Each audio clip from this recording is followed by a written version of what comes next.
Good afternoon everyone, welcome to today's worked exam answer video.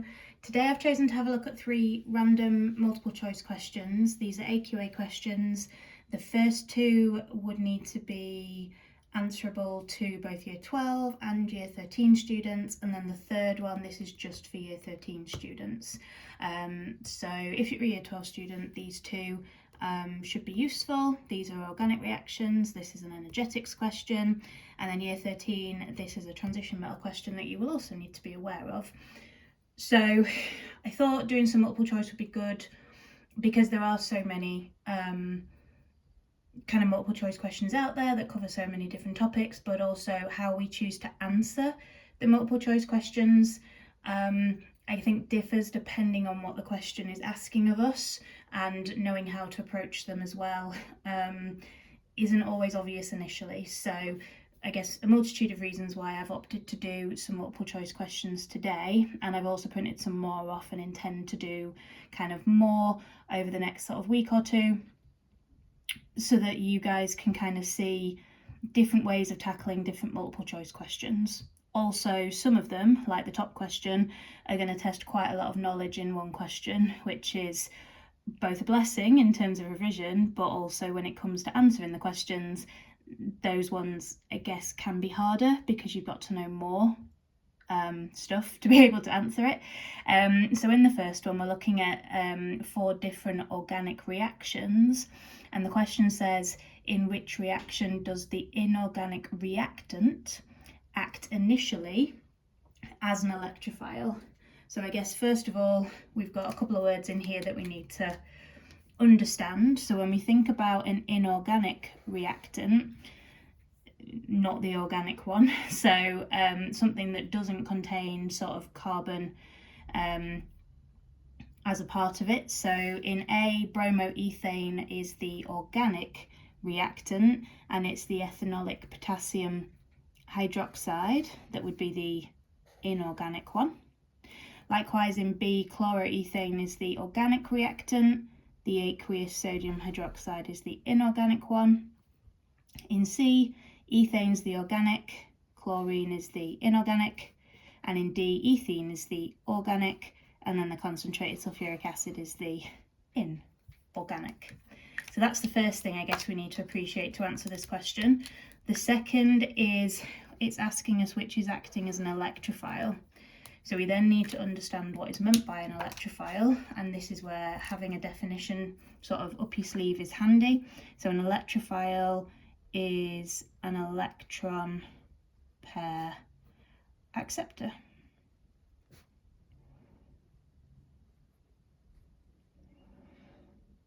Compared to a nucleophile, for an example, which is an electron pair donor, compared to a base, which is a proton acceptor, an electrophile is an electron pair acceptor. Now, I guess with these sorts of questions, we have to look at all of the options. We can't just read the question and go, oh yeah, the answer's this. So we have to have a look at all of them, whether you choose to kind of scan through all of them and rule some of them out as definite no's, or whether you kind of read each one in turn straight away and just rule it in or out. This is where there's lots of different ways of approaching multiple choice questions. Are you always going to opt in this sort of question to read from A down to D, or are you going to work from D up to A? Are you going to mix it up across the paper? Are you not? I don't want to say what's the right way or the wrong way. Everybody will find their own way of doing the multiple choice questions. Now, we need to be aware of what mechanism, I guess, is occurring in each of these examples to then know whether we have an electrophile or not. So in year 12, the only electrophilic reaction you know is electrophilic addition. In year 13, you will learn about electrophilic substitution. So then you've got, I guess, 2 options where you could have an electrophile in use. If an electrophile is accepting a pair of electrons, that would also suggest that we need our organic reactant to be able to donate electrons. And there aren't very many organic compounds that can do that. Alkenes are one of them, and benzene, which is your year 13 example, is another. So again, if we're thinking about ways of ruling out options or scanning through and thinking, oh, this one could be right, I would maybe be looking at D, because ethene is an alkene, so it has the carbon-carbon double bond, and that is a region of high electron density because in there you've got two shared pairs of electrons. So can those electrons be donated to our electrophile, which would accept them? And this example here, the concentrated sulfuric acid, is one of the electrophiles that we need to know for the electrophilic addition mechanism. So this is going to be the right answer. And I didn't necessarily have to read through all of the others and consider them in detail because I'd scanned and picked out the thing that was the organic species with the region of high electron density that would then be able to donate the electrons to our electron pair acceptor. So that one, like I said, if we were asked to draw a mechanism for that, the mechanism we would be drawing would be electrophilic addition. So your curly arrow would go from your carbon-carbon double bond to one of the hydrogens of the H2SO4. Just to show you that the others are not correct, ethane reacting with chlorine, that would be an example of free radical substitution. So we wouldn't have anything accepting a pair of electrons, because when we think about radicals, radicals have unpaired electrons singular. So definitely nothing being able to accept a pair if we're dealing with singular electrons. B, chloroethane reacting with aqueous sodium hydroxide, and A, bromoethane reacting with ethanolic potassium hydroxide. The ethanolic and the aqueous are clues as to how the halogenoalkane is going to react. Halogenoalkanes can react in different ways with hydroxide ions depending on the condition. So hot ethanolic will result in elimination, and warm and aqueous hydroxide ions will result in nucleophilic substitution. And I can't talk and write today apparently, because that is not how you spell elimination.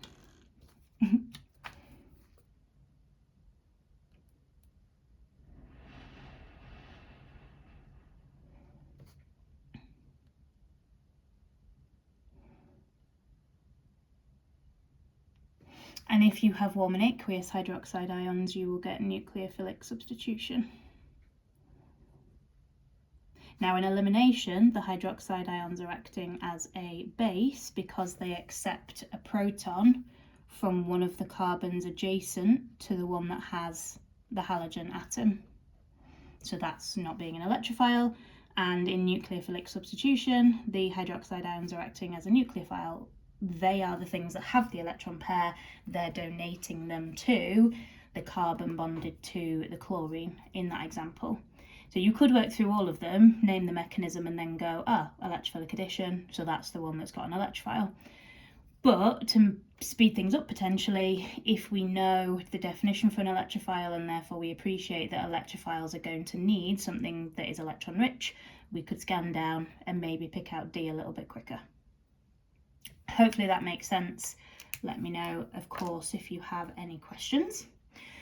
The next one, I would argue we're going to approach in a completely different way, because in the next one we're looking at bond enthalpies. So this is an energetics question, and we're going to have to do a calculation. So we do not need to look at what the options are for this question. We can literally just work out the enthalpy change from the information given, just like you would do if this was appearing in sort of like the middle of your paper. And then once we've got an answer, we can compare it to the options, because I would argue that these options are A, not very helpful, because we're not just going to be able to look at the bond enthalpies and go, oh, I think it's A, for example. But also notice how we've only got two different numerical values, but then we've got the positive and the negative version of those. And that's because people will do the calculation in reverse. So it can then be very easy to doubt that you've done it the right way when the alternative option is present. So get rid of that.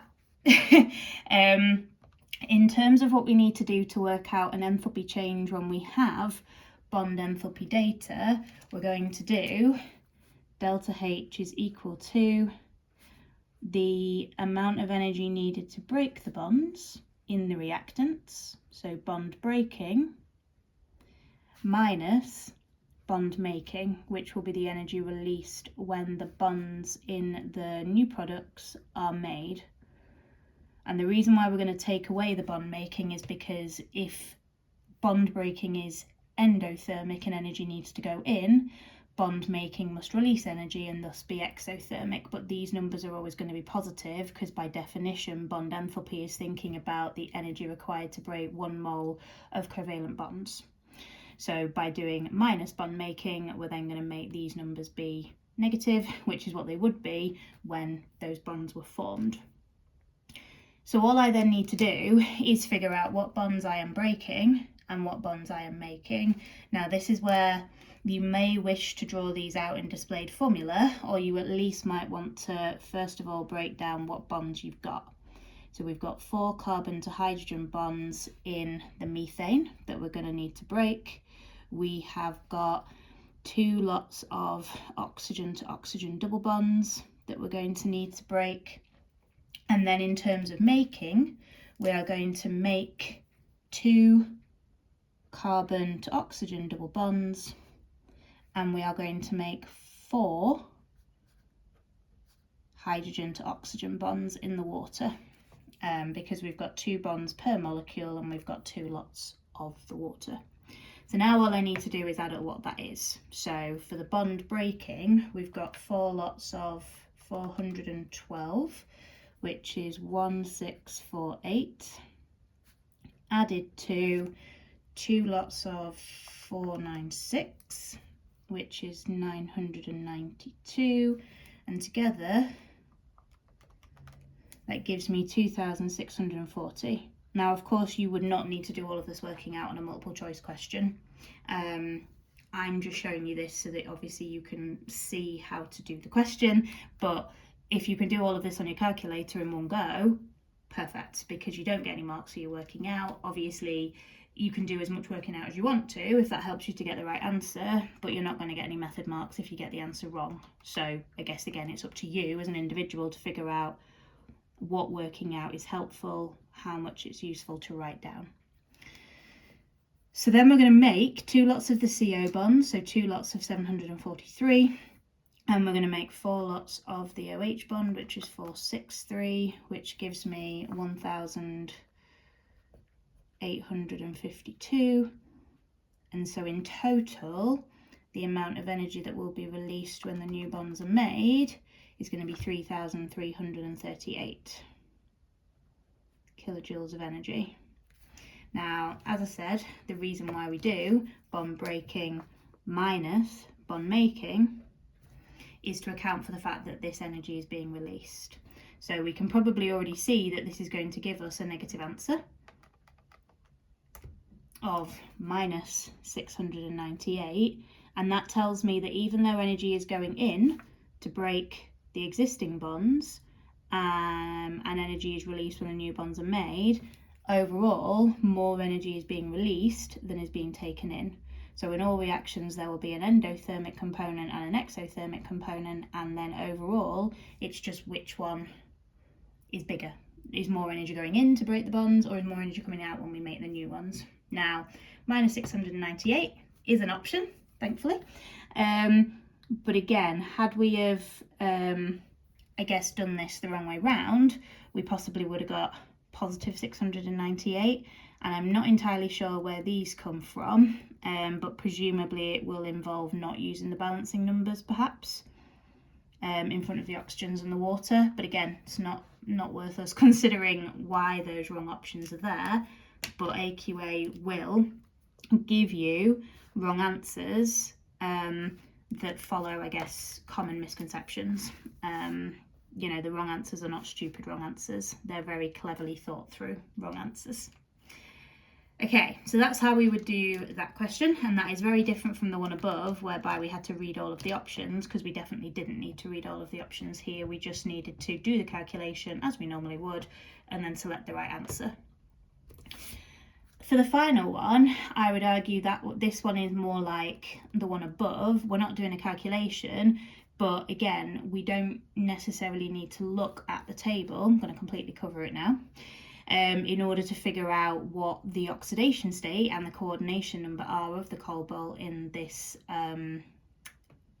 complex species that we have. Now, of course, we can look at the options, but again, that's potentially not going to help us because, again, they're going to pick out things that they think students will do incorrectly. So again, there are some terms that we possibly want to think about the meaning of in here. So we've got the oxidation state for one, and we've got the coordination number as another term that we're probably going to want to define.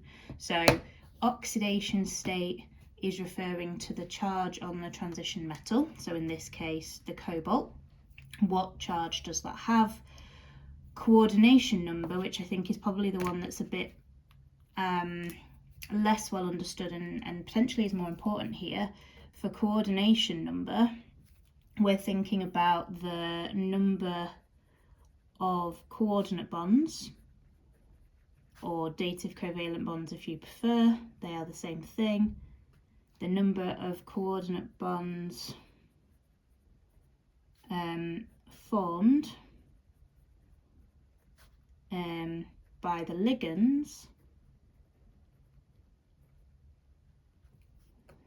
with the cobalt in this case, or with the transition metal.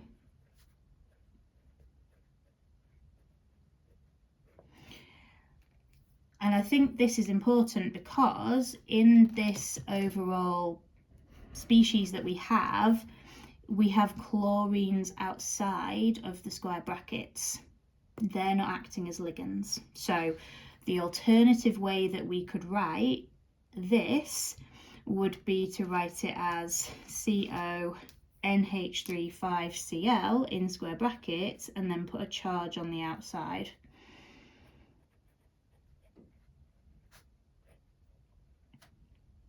Now, we can't work out the charge if we don't know the oxidation state of the cobalt. So the only way we can work out the charge here is realising that if I've got two chloride ions outside of the brackets and they would have an overall charge of -2, because each chloride ion would be -1, that the charge here would need to be 2+. Because if this is overall neutral and the chloride ions are -2, this would have to be +2 in order to achieve that. And this is where we can now figure out the oxidation state on the cobalt. Because we do need to, I guess, be aware of the charges on different ligands. So obviously the chloride ion ligands are already mentioned as -1. We need to be aware of the fact that the ammonia ligands have no charge, so they are neutral. And so if we have one chloride ion ligand inside the square brackets with a charge of -1, and the overall charge on this complex is +2, the cobalt has to have an oxidation state of +3, because +3 take away 1 is 2+. And we wouldn't have been able to work that out if we weren't able to work out the overall charge on the complex, which is why those two chloride ions are outside of the brackets in this question. So the oxidation state on the cobalt is +3. In terms of the coordination number, how many coordinate bonds are formed by ligands with the cobalt? Well, we've got a total of 6 ligands here, 5 ammonias and 1 chloride ion ligand, and they are all going to donate a pair of electrons to the cobalt. So we've got a total of 6 ligands, and each ligand is going to form 1 coordinate bond, so we have a coordination number of 6, oxidation state of +3. There we go, we've got our option there, the answer D. Tick, tick. Hopefully I've made sense with the questions that I've chosen in this video. I will choose more multiple choice questions, like I say, and I will try and break down obviously how we can approach them as well as what the right answers are. If you have any requests for any multiple choice questions, let me know. And as always, thank you so much for your support on the videos that I'm putting out, and I really hope that all of your revision is going well. Take care, guys. Thanks for watching.